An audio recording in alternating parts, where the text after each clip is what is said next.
go again. The third season of the Simply Create Essex to London Business Owners podcast. I'm Ray and I am your host. We're so glad to be back. Thank you for joining us, and we can't wait to kick off the first episode of 2020. When I started Simply Create, I was of course learning and reading about some of the great well-known businesses of our time.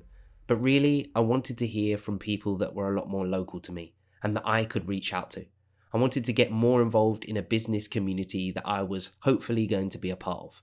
I started arranging kind of meetings and having conversations with various people and found that they were genuine, helpful, and often really inspiring. I felt I could relate and connect with them more, and so I started recording these conversations as I thought others would also like to hear about experiences of other business owners, their stories, and of course their struggles. Finally, it would be a great chance for Simply Create to do our bit in hopefully giving those businesses some exposure.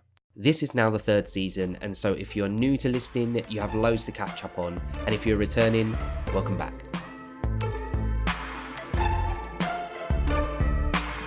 Now to introduce you to our guest on this episode. His name is James, and he is the co-owner of Serene Fitness based in Romford. Our path crossed over a year ago when I went and did some filming for a sports team, the Essex Spartans, a UK-based American football team. Since then, we stayed in touch, and last year he launched his gym. James approaches the questions with great openness and honesty, and I think what sets this gym apart from almost all the others is their ethos around helping people with anxiety and mental health. It's not just a gym, but a place people can feel comfortable keeping and staying healthy. This, as well as also specialising in stroke rehabilitation, with over 30 years experience, passion, and of course personal stories that got them to this point. I thought, as January seems to be where many want to get started at a gym, that it was important for others to find out about this local gym. As always, with our podcast, we jump into quick fire questions first to warm you, the listeners, and our guest up. Then we start by finding out the backstory as to why James got into business, how they started, where they are now, and what their plans are for the future. Straight into the quick fire questions. Are Jaffa cakes a biscuit or a cake? Cake. Takeaway or restaurant? Takeaway. Instagram or Snapchat? Instagram. Tea or coffee? Oh, coffee. Mac or PC? Ooh, I'm Mac convert now. Like to hear it, that's what I'm glad to hear that. Autumn or spring? Autumn. Music while you work or silence? While I work, yeah. Well, Music, yeah. If you could have one superpower, what would it be?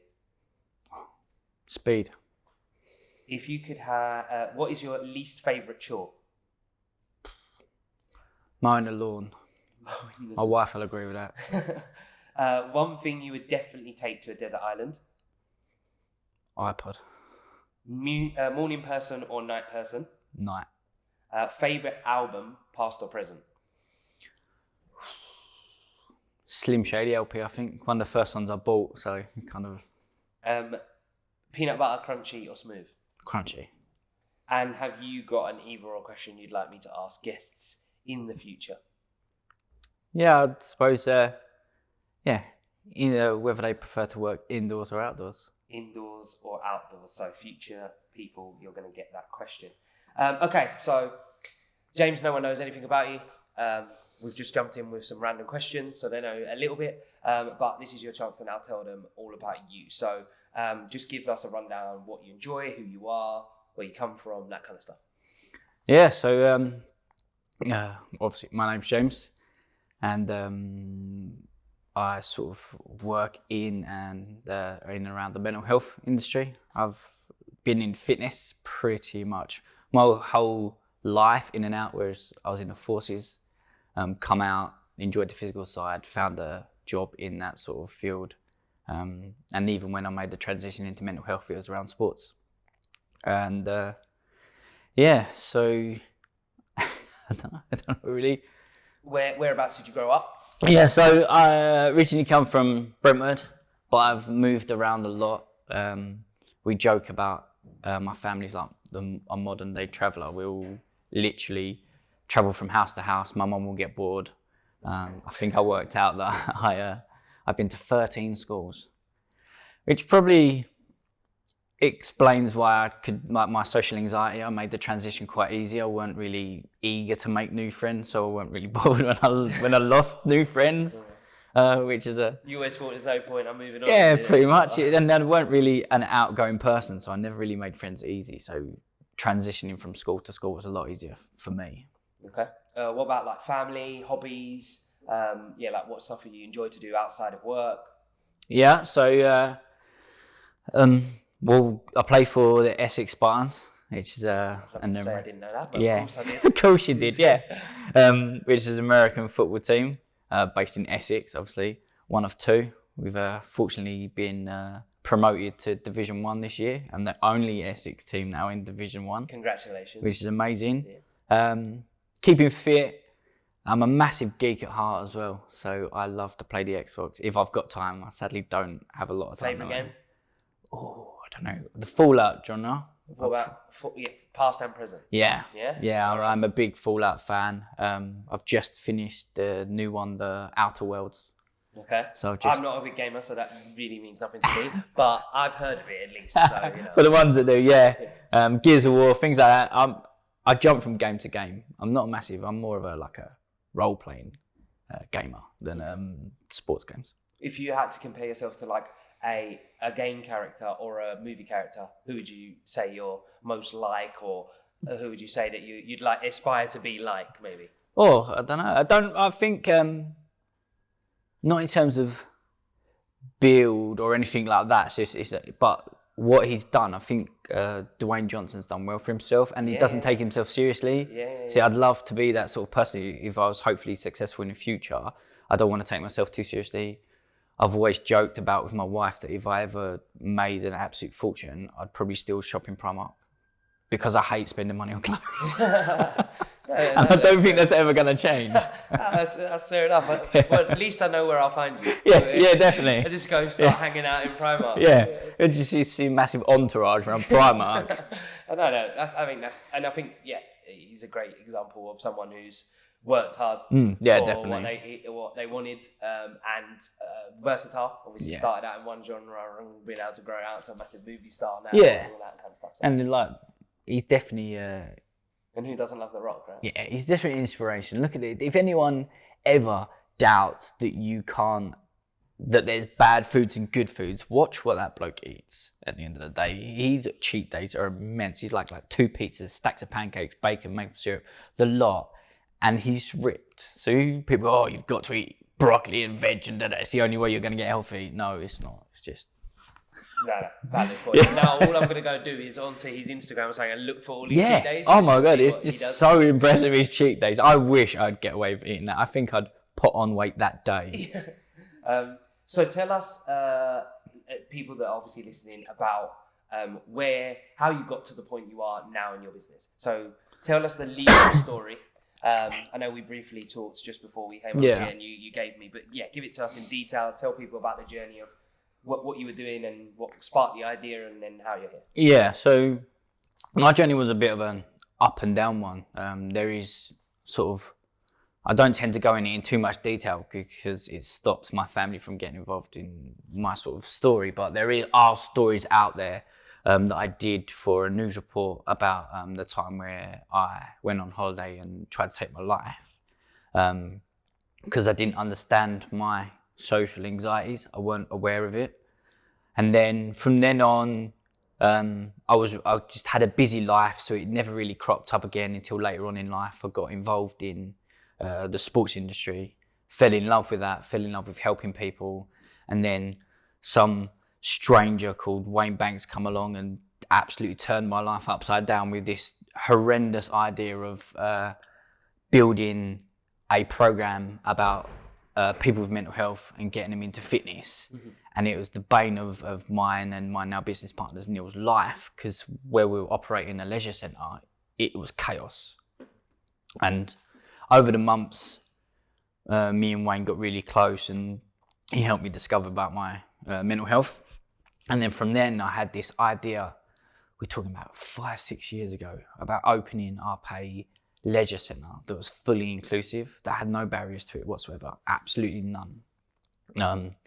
It'd have a gym and a martial arts dojo, and you could come in, and if you request help, there'll be staff being able to assist you, and there's absolutely no barriers whatsoever. And if we ever discovered one, we'd destroy it within 24 hours of discovering it. That was the goal. That still is the goal.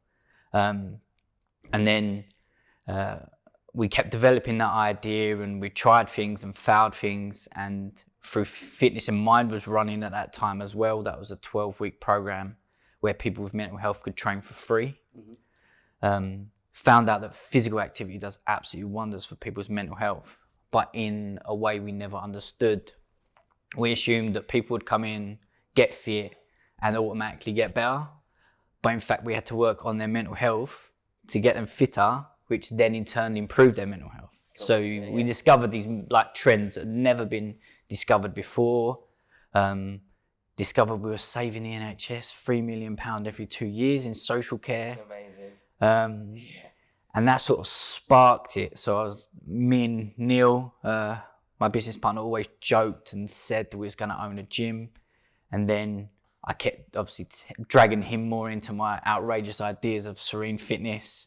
And then we sort of started helping. So I got more involved in mental health. So I volunteer for the NHS, and I will help student nurses understand a more holistic approach to mental health.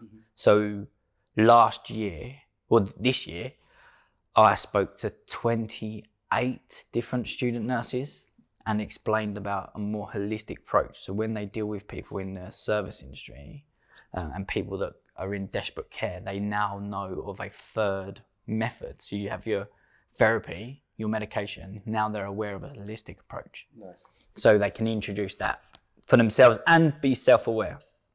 And then an opportunity come up to open this little gym.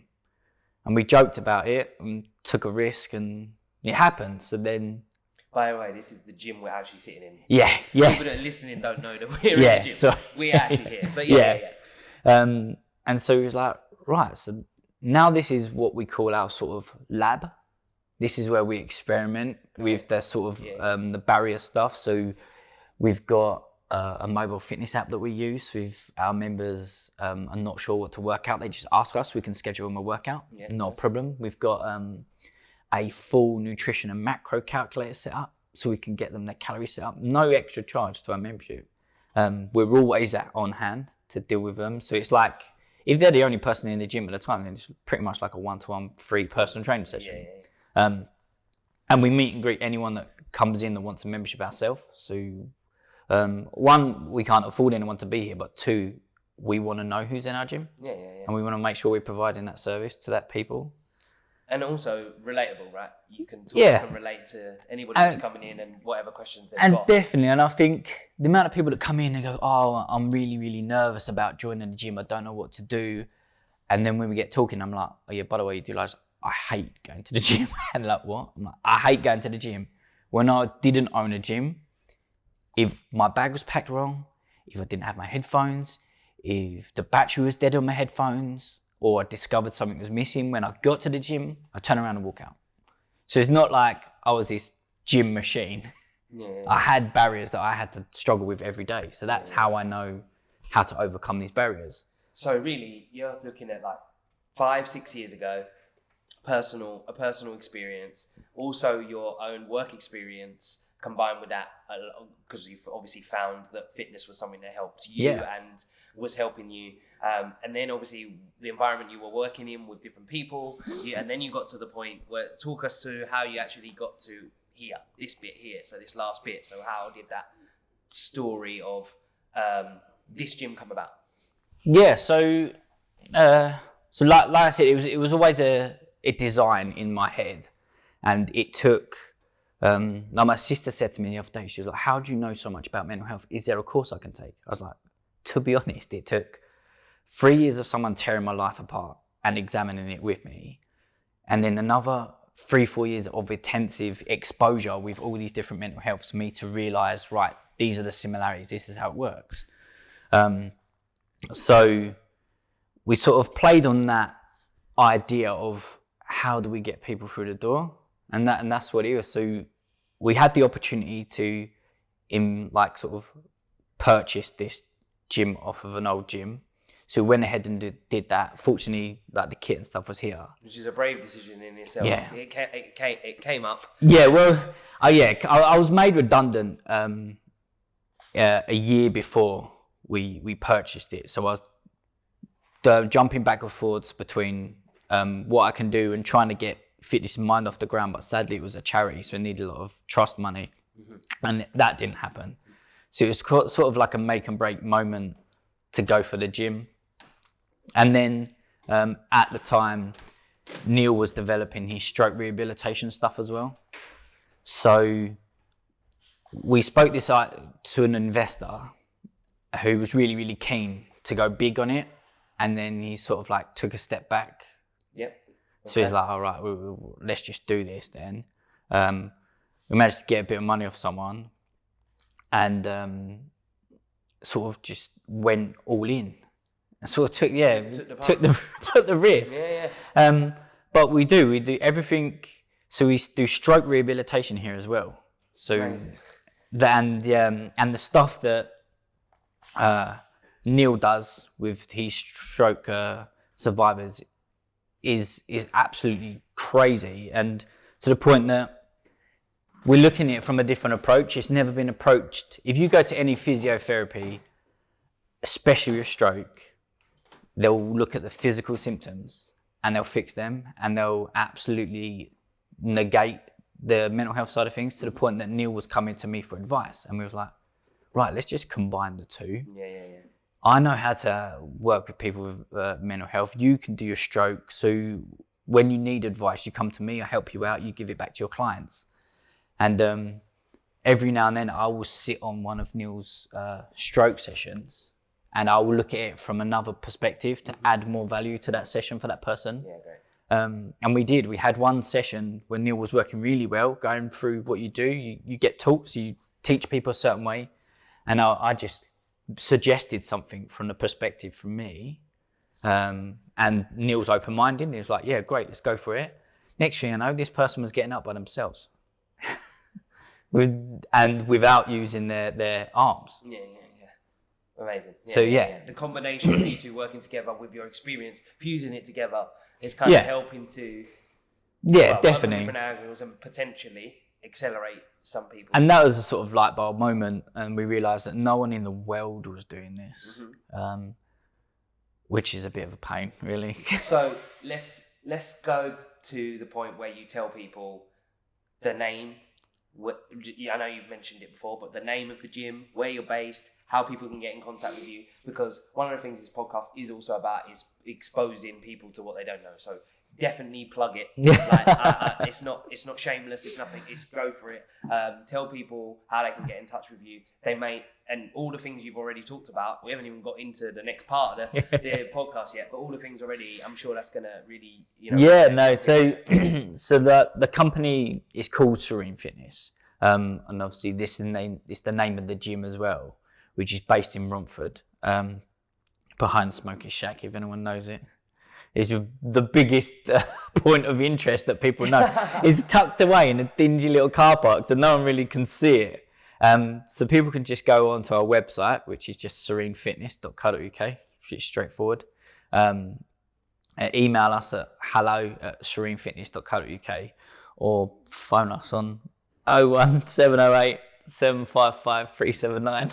I like that. 397, sorry, I even got it wrong. It's all right. We can put all the links in the bottom of and but yeah, it's not just about this gym. Like, if people just want to inquire about what we can do from as well, because the gym is where we're at now. It's not where we started. We started without a location. It's not what you're exactly. And like I said, it's our lab. This is where we test our ideas on ourselves and any willing client that wants to try new things.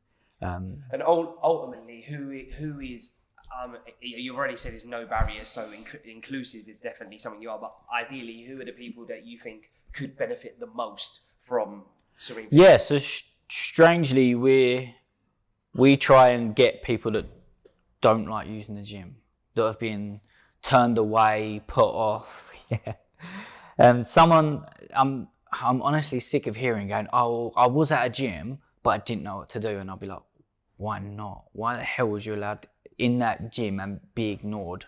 That's not what it should be about. You should be having these instructors. So it's all about people that feel they've been left behind, even people that feel like they can't go to the gym, it's too intimidating, who would just like to go to the gym, or even people that don't want to go to the gym and just feel like a change. Yeah. We're here to support them.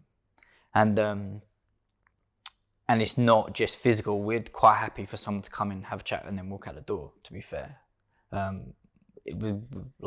We've experimented with loads of different things. And we've got loads of plans for the future, but sadly, financial restricts at the moment. Of course, we'll come to the future anyway, so don't worry about that. So there, James has talked about Serene Fitness, how it all got started, where it's based. So for anybody listening at that point and is interested, then make sure you get in touch. And obviously, I'll link up all the stuff below. We're now going to move on to the present. So where the point you're at right now in your business. I'm going to probably ask you some questions that you're not expecting, but that's all right. Just go with what you think, and they don't have to. So the first one is how you're fairly new to this area, but how are you going to about or want to go about interacting with your local community? Yeah, so I've already spoke with Active Havering. It was one of the first things I did. Nice. Because when I was in Essex, I was quite influential part of some of their processes, a lot of their processes. So I wanted to reach out and offer my services to them. It wasn't come help me run a gym. It was, this is what I can do. This is what I've done in the past. If you need me, I'm here. So that was great. They come down and they had the chat. Have you heard much? Yeah, no, they come down pretty much straight away. Sadly, not sadly, because what Active Havering do is great, but they deal with youth at the moment. Okay. And it's just one of them things. But like I said in the past, you don't forget the youth are your future customers anyway. Yeah, indeed. You've got to grow up. So and we'd love to do something with them. It's just we're hands are tied at the moment. No, you've got to go to what your target is. So definitely makes sense. And we've tried to run some mental health talk classes as well. So we're open to that, and we're open to go back to that. It's just finding time to structure that properly. I think it was a bit rush job last time. And yeah, it's not sort of, we're very much open. We're sort of one of them, me and Neil as people are like, if we've got the time and we can afford to do it, it's not an issue. We'll run things for free if that's what is needed, and you can see that it's helping and there's benefit. Yeah, 100%. Okay. What could the local community do to help you? You're starting, you're new, we all need help along the way. What is it that they could do to get involved, help, whatever that might be? Yeah, no, to be fair, just come have a chat with us. Even if you're at a gym at the moment, I can guarantee it's such a different eye-opener, such a different experience. I haven't spoken to anyone yet that hasn't taken up my membership after I've spoken to them. Amazing. And it's not hard selling because I have social anxiety.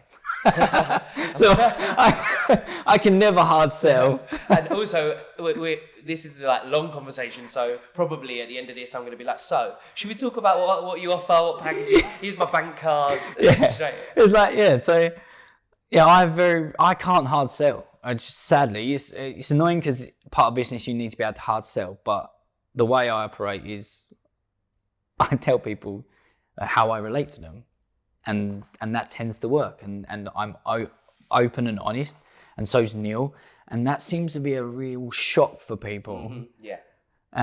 But it works. And I'm very much as I would like to probably admit that I am a talker, I can't sell either. I don't like it. Yeah. I don't like that feeling. And it's, again, it comes down to being open and honest. This is what you're going to get. This is how we're going to do it. Things aren't going to work straight away. Obviously, you've got to be honest. Things are not always going to work straight away. Things are going to take time. But that upfront and honesty then obviously leads to, okay. And what I found as well a couple of times is people go somewhere else, realise, and come back again. Yeah, so I've struggled in the past making a successful personal training career because I don't like charging people. Yeah. I've given so much value to someone and got so much out of it that I feel guilty for charging someone because I enjoy helping people so much. And so does Neil. But sadly, that don't keep a roof above our head, annoyingly. And that's the sort of realisation we've come to is that, it's We need to charge people. So that's why we price the membership at what it is. It's not extortionate. And that's why we do what we do. We absolutely love it. The episode isn't quite finished yet, but I want to take this opportunity to thank you for listening. Please do head over and check out the guest social media pages and websites. And of course, we'd love it if you would support this podcast by giving it a rate and review, or if you're checking this out on YouTube, subscribing. And if you would like to get involved in the online conversation, you can use the hashtag E2LBusiness. Okay, back to the conversation, and don't forget to stick around to the end where James gets to get his own back by asking me any question about anything he wishes. One of the things that I'm always interested in, ask all my guests about, and it does kind of go off a little bit of a tangent, but it's about creativity. I think creativity is really important to any business. It doesn't necessarily always get the value or the insight that it needs to. How do you find that you need to be creative in your business, and how much do you value it, or don't value it? And that's... No, I think the beauty about what we do is it's untapped, so we get to be as creative as possible, and we're encouraging people not to hate the gym. So you've got to have an element of flexibility there. You've got to create fun ways. And then we're here to change people's quality of life. We're not here to make them gym bunnies. At the end of the day, if they come here, get their goals and leave us, if they've improved their quality of life, then that's job done. So you have to think outside the box. Definitely. You have to make activities fun. You have to, the way I teach nutrition as a personal trainer is you've got to put junk food in your diet, because otherwise you'll be miserable, and you're never going to stick to it. Same as your workout, you've got to do at least one exercise a day, if not a week, in your session that you enjoy, so you look forward to going and doing that. And if that's on the battle ropes, or as you can see in the gym, we've got battle ropes, climbing ropes, gymnastics rings, we got sort of monkey bars in here, as well as your traditional kit. So mix it up. You already mentioned as well before that you're into, this is what you call your lab. Yeah. You're into trying and testing stuff, which is just a gateway to creativity anyway. Yeah. It's like, okay, that didn't work, but no worries. Yeah. Which kind of links nicely to the next question, which is a bit about, I suppose, things not working, but also how you kind of feel about that. Is, have you come to a point up till now that you've looked back and thought, or at that point where you think, I don't know if I can do this? Every day. I think to be fair, it's every day. But then something will happen. Might not be every day that something happens, but something will happen that week, or you'll get a message from someone, or an idea will crop into your head, and you're like, do you know what? No, I'm going to try that a little bit harder. I'm going to try that a little bit more. I'm going to try this. Like a gentleman that I'm training online, shoulder find trainers and wouldn't really talk, and was quite quiet, and we train his wife, and they're absolutely lovely people, but you wouldn't get that until you know them. So I finally broke through that barrier. Nice. Knowing what I knew, I related to him, and now when I message him about his workouts, he's like, yeah, I love this workout. And it's discovering the unknown that keeps you going. In those little, you just, especially when you're working like mental health and stroke, you know that 1 inch could, like, in a real roundabout way, that one crack in that wall, and you can see what's behind it, and that keeps you going. But yeah, no, every day is a battle. We've got no one we can follow, nobody that can guide us, because it's not been done. You can find inclusive gyms and things like that are like, oh yeah, we'll do this, or it's a no stigma gym, but no one's truly doing it the way we are doing it. And sometimes that brings its own problems anyway. Yeah, and sometimes I wish there was more people that are doing it, so we could even copy them on some days, because it's so exhausting. Like, let's just work out this person, and sometimes your marketing doesn't go the same way. You can follow someone's like 100% success thing, and it'll still go wrong. It's still got to be about you and on your journey. Yeah, and we haven't got like an ad copy that we can replicate, because there isn't a target audience out there at the moment. And I don't think, not only you, but I don't think people should. I don't think replicating something is going to get you to where you want to be. It's going to get you to where they got to, maybe. And also, what's coming across is how authentic and how unique this is, and so that it can't be copied. Yeah, we haven't got this far, even though it's still not as far as we like. We haven't got this far following the rules. I've upset a lot of councils, governing bodies. That means you're doing the right thing. Yeah, because they've put these structures in line, and me and Neil, or me and Wayne, or me and someone else have gone, "You're wrong," and they're like, "No, we're not." We're like, "You are wrong. And I'm going to prove it," and we do. Yes. And so that's what I think it's really important as well that lots of people I've spoken to as well, everybody always says, and I think this isn't something that is necessarily cascaded big enough. It's starting to get talked about more. Is that we all have that feeling of wanting to quit or wanting to not do it anymore. We all have the struggle, so we all struggle to whatever that wall is that we're coming across. We all have it in different ways, in different sizes, or whatever that might be. But the fact that we all do it, it's not plain sailing for anyone. And everybody, especially in business as well, is going through some kind of challenge that they need to overcome. Especially starting out, especially being new, especially taking a risk and jumping, well, like you have, straight into the deep end. Can you tell listeners something you as a business are struggling with? And what I mean by that is, again, we just touched on it, is that everybody's struggling with something. But the point of this question is not only to kind of establish what that might be, but is also to maybe put out there if somebody is listening that can help. So if there's something that you need help with, some insight, something that you can't or finding hard to get around this real time, that maybe there's someone that can listen that will give you a call or a text or whatever message and be like, you know what, I heard that and I can help. Yeah, no, I think fortunately we're struggling with obviously awareness and getting people. We know where some of the issues are. Obviously, we don't have a big sign at the front of our building, so it can get lost. But we've got someone who's thankfully doing that for us. Nice.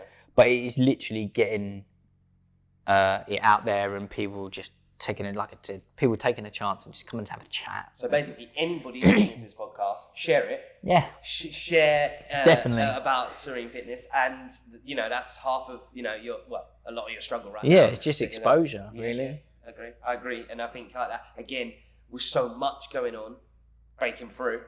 But remember, you only need the crack to break through. And I think someone said it only takes one match to burn 1,000 trees. There you go. And I was like, keep striking. Yeah. So which links again nicely. How are you going about advertising your business? What would you like to do more of? What have you seen success in so far? Even the stuff that you have done. Yeah. So frustratingly, we did have sort of a marketing budget that got absolutely destroyed through some complications. Always. That happened. But we've been doing leaflet drops. We've just put a big banner out the front there by the road. And also we've got someone doing a sign for us across our window. We've just invested into the Essex Live, is it, magazine?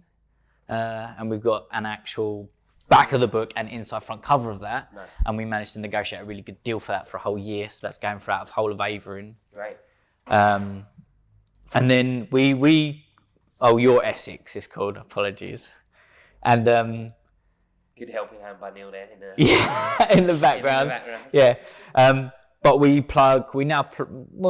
now chat more on social media. I've seen. We got chatting a lot more. Yeah. We put more on that on our personal and on Serene one, and now we've stretched to online training as well. We're doing like free workshops and stuff through that. So we're trying to push ourselves. We admit that I hate social media because, once again, like a broken record, my social anxiety was like, no, don't do that because someone's going to judge it. Don't, like that video that you watched, I probably recorded that about 6 times. Hated it every time I recorded it. I uploaded it twice wrong to start off with. And my heart was pounding. You found your way. And I needed to do a workout afterwards just to calm myself down. My heart was pounding so much. But yeah, it's. And what was the response from that? It was in terms of exposure, it was really good. People weren't so much aware of my story. They didn't realise how actually involved and personal my attachment was to what I do in like the mental health side of things. So it's really good in terms of that. It's good exposure for me. And now it's boosted me to pop like silly little things up. Like I did a little thing about Halloween snacks and how they're not really as bad as what people assume. And you can take them and put them into your everyday life. And someone just messaged me going, thanks, I'm going to use that now to sort of kick my curves. So rather than getting like a massive Snickers, I'll have a fun size Snickers sort of thing. Yeah. And even that sort of feedback was enough for me to keep going. Yeah, definitely. Do you, I know this is kind of a roundabout question, but do you have a practical tip for anybody who wants to get into, I suppose, the gym maybe, but also the gym as a business, which are both two extreme questions, I think. Yeah. And probably things you're self-discovering, but practical tip is, something I think is key that a lot of people, we can talk about stuff, but actually can we give someone one bit of potential advice for them to go in action? Yeah, I think what I've discovered a lot is know what they call in the industry as your avatar. Know who you really want to be. If you could pick one person to build something or do a business for, do it for that one person. Amazing. And then naturally everyone else, because you're never going to turn away someone, but if you can find that perfect clientele, then you're always going to work with people you love. Yeah. You're always going to work with your perfect clientele. You'll have the odd people that comes in that that you'll always help, but if you have a perfect clientele in mind, I've definitely learned that a lot. Like recently, find your perfect clientele, and you'll never hate working because you'll always be working with the perfect clientele. Okay. I think that's definitely one of those practical tips. And as soon as you said it, it kind of lit a light bulb in my head. I was like, that's what I need to be doing. Yeah.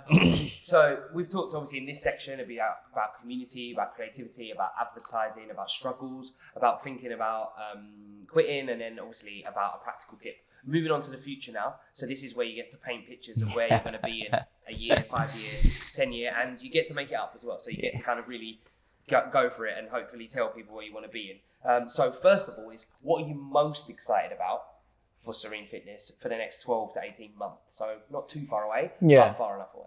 Yeah, no, definitely. We've just launched sort of our online personal training where we're focusing on people more around home. So where people can't get to our gym or live too far or whatever, we want to work with them in their home. We know they're too anxious to go out to the gym. So that's the first stage. So we attack them sort of barriers at home, and we work with them online, away from it, and whatever form of communication. So that has literally been going the last couple of weeks now, would you say? Last couple of weeks we've been developing that. So we've already got like 2-3 clients on there. We're developing that. We've got our lovely couple working on an app for us. We obviously don't want to release too much information about that app. Keep it under your hat, that's all right. Yeah, no and we're going to see where the marketing goes to the gym. Hopefully that goes really well. So that's our sort of immediate future. And what about this location? Because for anybody, let me just describe where we're sitting. I'm sitting on, I don't know, what do you call this? A rubber matting. This? Yeah. This is a box. Well, you'd call it a box, yeah. So a metal box. Down and down and that kind of stuff. Yeah. Really, you can tell them what is all this? Because I'm hoping they're going to let me play on it afterwards. Oh yeah, by all means, we encourage it. In fact, anyone that comes in here, we would encourage them to have a play before they leave. Whether you get a membership or not, have a play. But what's in here? We've had a delivery driver come in and have a play. Why not? So yeah, so we've got monkey bars. We've got a multiple level chin up bar. Just your box under chin up bar, hanging ropes to climb, so climbing ropes. We've got ninja rings, we've got gymnastics rings, we've got like a beer keg, couple of tyres. We've also got your treadmills and your rowers and your ski erg, Aerodyne. These are names that people don't normally hear in the gym. That's all right. If you don't know what it is, look up Serene Fitness. Definitely, yeah. And then you have your normal stuff behind us. So you've got your plate loaded weights and your dumbbells and your and your cable crossover. Everything you need to get where you need to go. There's no. And then link back to the question, which was, so what's your plan for this? So you've talked about stuff going out, which is your online and app classified. need to know basis only at the moment. But the actual location, what do you hope for it? What do you want it to look like? See? Yeah. So to be fair, like we said, it's our lab, so we're not looking at hugely developing it. Obviously, we've pretty much filled it up with kit, so we intend to look after the kit a bit more, maybe swap some equipment about, improve some bits, but it's mainly about getting people in here and finding what they need, and then we can develop it from there, and then hopefully start running some classes and things like that from here properly. We do offer classes, but just the membership numbers, it's sort of, I'll come in, if you want to run the class, we'll run it just you at the end of the day. If you don't, then you've got a gym to play with. Yeah, nice. What's one bit of advice you can give to anybody who wants to start a business? So not necessarily, it doesn't have to necessarily be gym or fitness, but anything. What's one thing you've maybe learned and one thing you can give to the listeners? Definitely someone that's quite meticulous and didn't do it this time round. Work your systems out, for Christ's sake. Work out how you're going to get people through the door, process through that business, sell that product, see it through the end, upsell, however that sort of train of getting someone to the product sold and aftercare, just put it on paper. Get it down, get your idea down, but flesh it out as much as you Try can. not to wing it too much, because you'll go off topic and then you'll end up with 30 different pathways for like one product when really it should just be one pathway. And Neil's laughing in the corner because he knows full well what happened the first month or so here. We had like 6 different memberships and 4 different ways of buying this membership, and we're like, no, right, one membership, one payment method, job done. Yeah, nice. What else are you most excited about in the future? So beyond the 18 months, what's your plan for long-term goal? So we're looking forward to just increasing that sort of care that we can give. I get now asked to become key speaker for NHS Talk, so I'm looking to do more of that stuff and give my time to that.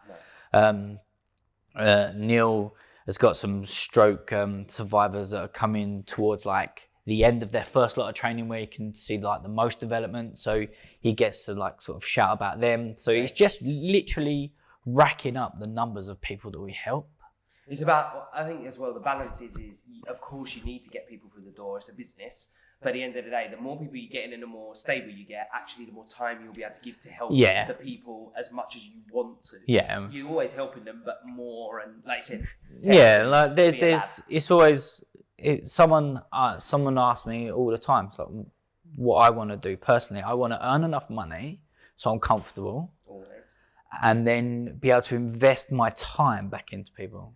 100%. I agree. And that's exactly almost the same as what I want. I don't want to be, I'm not after rich and fame. Yeah. I'm not after being a multi-millionaire necessarily, but if I can do what I love and then put it back into helping. Yeah, definitely. And if I can afford to train people for free and it's going to make so much more value to that person, then I will. Yeah. Right. 2 more questions.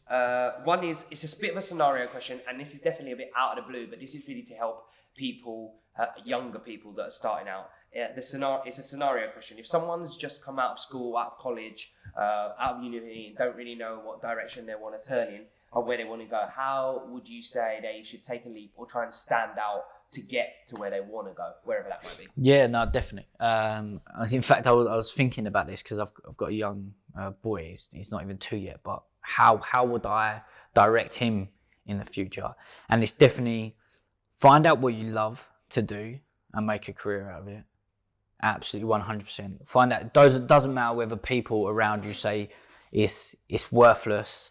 If you can make a career out of something you love, you'll never work a day in your life. It's an old cliche saying, but so true.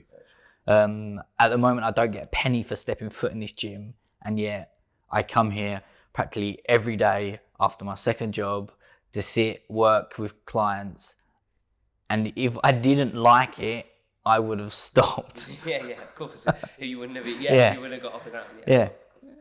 The last question I prepped you a little bit before. Is your question back to me? You get a chance to throw me under the bus if you like. You get to do whatever. Ask me any question you want. I'll answer it, and then we'll kind of wrap things up. Yeah, it's like, I feel a bit mean because as someone from social anxiety, this is like the worst possible outcome for me to be on the end of. So I know. So for me to do it to you, I feel quite mean. All my guests have done it to me, so it's fine. It's something I'm expecting at least. All right. So obviously, I always like to know a bit more about how people cope with their sort of mental well-being. So what do you do that makes you happy when you're at your lowest? Very good question. And very good question because maybe, and I don't know, I am someone who thinks they are very positive, very see the shiny part of the world, and probably a bit naive sometimes that I don't linger on the dark parts of what life throws at you. But I don't know, and this maybe come from my past. This is probably getting really deep now. I don't even know. This is what people with mental health tend to do to others. It's like, But I don't know why this is, but I very much rely on me. I've got a great family, solid. I mean, I just started a football team with my family. So my family, we're a solid family. It's not anything about. It's more about my own belief. So I dig deep and basically say any problem that I'm faced is for me to deal with. It's whether people are helping me or not, which is always great. It's for me to ask for the help. It's for me to approach the people. It's me to figure out the way I want to go about dealing with it, or in a good way or a bad way. So I think when I'm at my lowest, I probably think about people that are probably a lower place than me, and that helps me get some perspective. Self-reflection. And then go, okay, well, things aren't ever as bad as you think they are necessarily, because there's other things going on in the world that are 10 times bad, and you are lucky, I suppose. I can deem myself as very lucky, whatever I do. Yeah, whatever I have to do. And I don't know if that's right or wrong, or... And then there isn't a wrong... Mine's computer games at the end of the day. I resort to computer games. Fair. I don't know if that's glossing over the question or not, because I don't really necessarily know how low my lows are in comparison to other people's lows. So what would you do naturally to just be like happier then? Make. There you go then. Play and make. I love to play, and it'll be anything. Lego, it'll be draw, it'll be make videos, it'll be have ideas. Have ideas are my go-to. Dream something else up. Make something. Yeah, if you need to pick me up, you'll make. Yeah. That's probably my thing. Yeah. Great. You have been a great guest, really inspiring. I'm rooting for you already. Serene Fitness, 100%. Your story, where you got to, your intent, what you're trying to do is admirable and very inspiring. So I'm really hoping people listen to this, get in touch. I appreciate it. And I wish you all the best for the future. We're probably going to go off camera now and talk about stuff anyway, because I'm really interested now. I wish you all the best. I appreciate it. Thank you. And all the best. Cheers, mate. Thank you. Thank you for listening to the podcast. We hope you enjoyed it. And of course, we would love your support by subscribing. Don't forget to reach out to us at Simply Create using the hashtag E2LBusiness. And of course, if you are a business owner based in Essex or London, or know someone who is and would make a great guest, then get in touch. And we'll be back with another episode soon.